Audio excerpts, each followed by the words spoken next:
Afternoon, Mega. How you doing? You good? You well? I'm not bad, thank you. How are you? I'm blessed. Always, in always. All the Good. better for talking to you though, because you just dropped some new music. Moment for You. That's the single, and that just Yeah. touched the road, as they say. A beautiful piece of music. Thank you so much. Your talent's like just out of this world. I'm a new Ah, fan, right? So just count me among those who have just found you. The track, when I listened to it though, it sounded like a memo to self. Tell me about it. it sounded like a what, sorry? A memo to self, like a note to Yeah, self. yeah. Of course, of course. Sorry, I couldn't hear you very well, my phone. Yeah, Moment for You is basically about, I feel like in this particular climate in the world, we're always in a rush to move.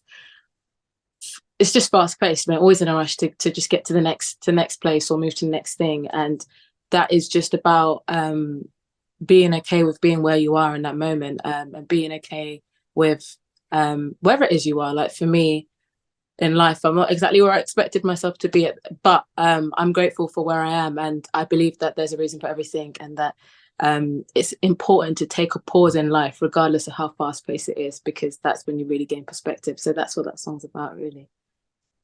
Mm. Yeah, I said it sounded like a note to self, but Yeah, it is. Yeah. obviously sentiments that everybody can take from it. And I guess it probably applies to everybody. To be quite honest with you, um, don't get too close and let you down. They were two other singles that you Yeah. released earlier this year. They've been quite well received. Beautiful, both of them. Very Thanks so much. different feels, different tempo. Speak to both tracks for me, and kind of just what you were thinking in putting them on the EP project, which we're going to get into, I hope. Yeah. Yeah. Well, once you hear the EP project, everything will make sense in terms of the lyrics and also the sound. But for me, um, the sound really sort of sets a pace. Well, no, the lyrics, sorry, set a pace for what the sound is. So don't get too close. That's sort of about. That was the first one I dropped after the EP I dropped prior to this, which is last year. And so don't get too close. It's basically about being in a particular place in your life where you've moved on from something that's possibly toxic, whether it be a bad habit or somebody that just should no longer be in your life. And then when you're doing really good, that person tends to sort of come back. So don't get too close. It's just a reminder to, it's all about growth there. So it's just keeping yourself in the space that's going to encourage the growth and encourage the journey. So don't get too close. It's basically about that kind of up tempo, quite soulful. And Let You Down is kind of, they're all quite similar, but Let You Down is about learning to trust the inner voice, because I feel like sometimes it's so loud. Even the music industry is super loud at times, and it can be very difficult to remember your voice, and to hear it. So Let You Down is about that. What's the name of the EP, by the way? Called Honor and Glory. Okay, cool. You just come off of a tour. I should have known, really. Um, It's okay. A project. The PR said it's a project united by themes of celebrating where you are at this moment in your life. Clearly, the tracks we've spoken about so far do that. But what brought you here? That's what I want to know. Why was that kind of a central theme that you wanted running through this? I feel like I don't know if you know much about, you don't know me anyway, so like the history of like me, my sort of musical journey, but I sort of lost my voice for a few years, and 3 years, and couldn't sing, and I did uh, know that. I did my yeah. research, but That's good. I um saw all that, and I was going to ask you about that. So I'm glad you kind of got no, together. it's all right. Sorry to cut you. um Keep telling the story. so I just sort of, in that I learned a lot about myself, but I was also always kind of, I'm quite a private person anyway outside of music, so a lot of the stuff that I discuss in music I rarely say in my like private life. But I decided that if I were to be able to sing again, I would that use this platform to be as vulnerable as possible and to share things that I feel people can also connect to. And that's what I've discovered, actually, that in sharing, people have also said, oh my god, I feel exactly the same, or I feel this way. And so a lot of the themes of my music is just about being who you are. And but this particular EP, I found myself in a space where I am, like I said earlier, touching upon not always feeling like you're um where you're supposed to be, or sort of sometimes just getting so caught up that you just forget who you are. And so I wanted to make a project that reminds me that I have to continue on that journey, and also just that other people can really connect to and hear. And it was really nice to tour because I got to see some of the songs people responded well to, and like lots of the songs that they connected to. So yeah, that's what kind of got me to this place. You're making me jump ahead, but I want to touch on the touring because, Sure. like, yeah, I really want to know what that was like because it's that here's my art, my brand new art that I've created. What do you Yeah, think moment, right? And that's quite vulnerable. It's a vulnerable space to be in, but you clearly enjoyed the process. So talk about touring and I some of love the it. tracks Yeah, that were yeah. well received. Sorry, Yeah. tripping on my words. I love touring because online is nice to a certain extent, but actually meeting people face to face, that's sort of what drives me. Seeing people and getting to have conversations with them is amazing. So that aspect of just being able, that aspect of doing music for me is always something that I look forward to. But it is kind of, I guess it's always nerve-wracking as well. Always, whenever I go on stage, I'm always nervous, but also some of the songs that I am, like my last EP, there are some topics I touch upon that are quite sensitive. So sometimes it feels a bit like, oh my God, I am sort of revealing a lot about myself, but I hope it helps somebody. And the songs that were well received on this EP was the last single two last singles that came out. But in particular, one that's going to come out on Friday. The EP comes out on Friday, and that's called Learning to Trust Myself, which lots of people seem to really bop to. And then they were always like, when is it coming out? And messaging me about it. So yeah. You talked a little bit about that period in your life where your voice was a challenge and that. Clearly from the research that I did, music's your light, right? And Yeah. reaching for it is what we all aspire for. If we could do that all day, we would leave the dark behind forever. But speak about the dark, and those moments where it didn't look so clear in terms of your future. I know you studied psychology. Did that help with that process, or did they even overlap those periods in time? Because I know sometimes the PR can be like, here's what she done and here's what she is. Yeah. And I'm like, what was the time periods here? But how did one help the other? And just speak on, I guess, coming from a place where it wasn't as certain as it maybe looks now. Well, so I'd always wanted to be a singer, but I'd always loved psychology anyway. So I always wanted to be a psychologist. But after sixth form, I was like super excited. I studied psychology, philosophy, biology, and sociology. So I'd always been like interested in those sorts of subjects. But about a few months after I finished sixth form, I had like a sore throat. And I know myself. Do you know when people say don't, like, just, you're thinking too far ahead and you're being negative? But I had a sore throat and I was like, this feels really bad. And that sort of turned into like a year period of like me not being able to sing. Like it started with sore throat, and I don't know if you've ever had a dream where you trying to scream but you can't quite get that. So it sort of felt like that. And that was for a while, turned into sort of 3 years.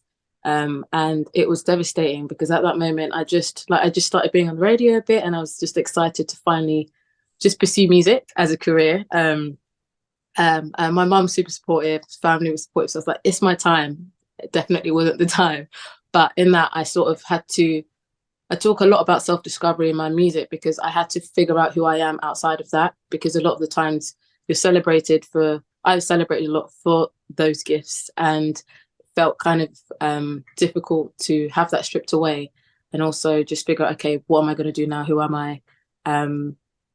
Other than Mega the singer. So that was a very dark period. And it lasted for a while. I didn't actually go straight to uni. I took some time out. And then, I went to uni. I've always loved psychology. And it did help because I learned more about who I am, what I wanted to do more so, and that everything happens for a reason. And like, although we're in a rush, there is no need to rush. Why Mega? Where'd that come from? Mega. That is my name. Everyone always says that's my name. I'm named after my dad's sister. It's pronounced I Mega. See, my research wasn't that good then, was it? Do you know what I mean? Just exposed myself. Everybody. So really, so I can imagine a lot of people must be like, is that really your name? Yeah. The politest way to say is that's really cool. A very interesting name, or do your parents call you that? Or, just to be like, is that your name? But yeah, it's my name. Growing up, it's funny. I didn't really enjoy people knowing that was my name, but I love it now. It makes sense. Yeah, it does. It does make sense. And tell me about growing up. What was you like as a young lady? Studious, cheeky, naughty? Very, very well behaved. cheeky but very well behaved. I was like, school council, you know. I think my sister was a little bit naughty, and I sort of watched. She was well behaved, but also sort of just pushed boundaries a little bit. And I was like, yeah, I don't really want that to happen to me. What happens to her? I'm getting in trouble. So I was always somebody that loved psychology, though. From like young, like 8, I knew that that is what I wanted to do. I wanted to be in psychology, and I wanted to like connect with people and help people. But music as well was something I always enjoyed. I was always in like competitions. The Hackney Empire did some competitions. So I was like performing everywhere. I was in an opera choir, then I was in a gospel choir. Arts was just something. I also loved football, so I thought I was going to be a footballer tell a lie. Until that time, I thought I loved it so much. But then music sort of took over, so one had to give. What team do you support, Mega? Well, I'm not gonna lie, I stopped, but I was into I used to support Arsenal, and I was sort of scouted to that play before, but I sort of turned it down. But yeah, Wow, I don't really have a team I support now. I've yeah. just watch the game, love the game. Yeah, watch it. I like Yeah. watching the World Cup. I can imagine. And unfortunately, we haven't seen Uganda there yet, are we? That's where your family hail from, right? Yeah, we haven't seen them there. It's disappointing. Yeah, very, very. What's Disappointing. that? Have you been back yourself? Yeah, I've been to Uganda. Yeah. And what's because I ask is I want to know if you've connected with that fan base in terms of your music and your art, and just as they would hail receive you as one of their own. What's that Yeah, like? I actually haven't connected as much with Uganda as I'd like to, and I'm actually wanting to do that more so from now on. But my family like send my music everywhere to everyone, and they're like, "Radios love it. You need to come out here and like just try and push your career there." So that is something I want to do. Massive fan of African music, and I grew up on it. So it also inspires some of the sounds that you will hear on my EP, on my previous work as well. There's elements and hints of sort of like Ugandan inspiration. So that is definitely somewhere that I have to be, have to. No doubt, no doubt, no doubt. I mean, listen, you touched on it already a couple of times because this upcoming EP is not your first rodeo. You've done a couple before. For those watching, listening, do go check out those bodies of work. But does it feel different now, Mega, in this period in your life? Does it feel like there's a difference in how you're being embraced and how the road's opening up ahead of you, how you're being received? Or does it just feel like work, normal, just kind of you doing your thing? It feels, I'd say that I wouldn't say it's necessarily different. It's that the more people that just like being going on my first UK tour and European tour was amazing because you make a lot of music and everything's behind the scenes, and then you're able to go out into the real world and see that there actually is a fan base and they actually do really appreciate the music and they know all the lyrics, they sing them back at you, and they're, you know, really, really cool fan base. So that's really lovely. I think the difference would be the progress in terms of people, fans, and also just being more sort of firm in what it is that I want to say as an artist and who I am. And the themes sort of tend to be quite similar on the EP, but just continuing to remind myself to be true to where I am at that particular moment in my life. Yeah. All right, last couple of questions. I just want to know, away from music, touched on sport, but what else are you interested in? What stimulates you, gets you going? I guess it's going to be psychology based in it. Yeah, I love watching. This is really, really weird. Everyone's like, "What?"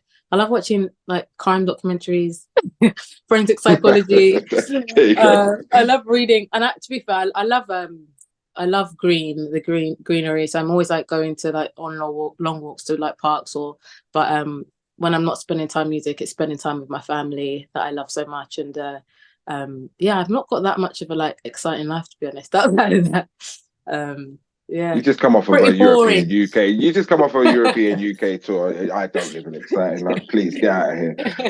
If you could control how it went in the next, let's say, 12 months, and it went perfectly, what boxes would you tick? I just want as many people to connect to my music as possible, to be honest. That would be perfect to me. It's just here because people send me a lot of messages and emails about like what the music means to them. And for me, the more people that are connecting is the most important thing. But I'd love to like perform in some places. I had the Wembley Arena was one place I wanted to perform at, and I was lucky enough to be able to support an artist there earlier this year. But I'd love to spend some time in prestigious venues, like really beautiful venues. The Royal Albert Hall would be nice. Somewhere like really sweet like that. Yeah. Speak it. That's what we do here. We speak it into existence. The next thing you know, I meet you there. Yeah, do you know what I mean? Yeah. Just more performing, meeting more people that team-wise that understand who I am and want to help push me to the places I want to be. Because for me, a team is very important. Having people there that really understand the vision and understand the purpose and are aligned with it. So that would be amazing. All right, well, she didn't say it, so I'm going to say it. London O2, here we come. Madison Square Gardens. Come Do you want to on. add to where else? I'd love to go to the US, but I've always been like, when anyone asks me like, I just always freeze. And also like when someone asks who's your favorite artist, I'm like, I don't know. But I'd love to go to the US for sure. I feel like artists like myself, which I consider just unique in terms of sound, I feel like they appreciate it a lot. So I'd love to spend a bit of time out there. Anybody you want to work with?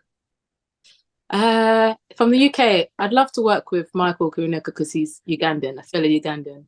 And then I'd love to collaborate with quite a few producers in the States. But who's another person that I'd love to work with? Maybe like Billie Eilish, or I'm trying to think of loads of artists that I've written down on my list. Leon Bridges is amazing. Yeah, a lot of male artists I think I'd love to work with. Anyone that you think would be a cool collab? Anyone that you could throw in there? Off the top, to be honest with you, I can't put you in any box. I could see you in so many places. That. In my brain is Stormzy, right? It's in my head. Like you and Stormzy. He's amazing. Yeah, he doesn't mind venturing into a different space, and I think something you guys is not something people would see coming, and that's nice. I like that. You could create something really unique, and someone he does everything big, so that'd be a good make that happen. Look, yeah, no, I like that. I like that you touched upon a box because that's the most important thing to me is that I'm not in one. Yeah. I love that. Listen, more power to you. Continue success. Thank you so much. Share with us where people can find you on your socials and stuff. Yeah, I'm gonna emphasize this a lot, which is my @handle is @Mega is her name.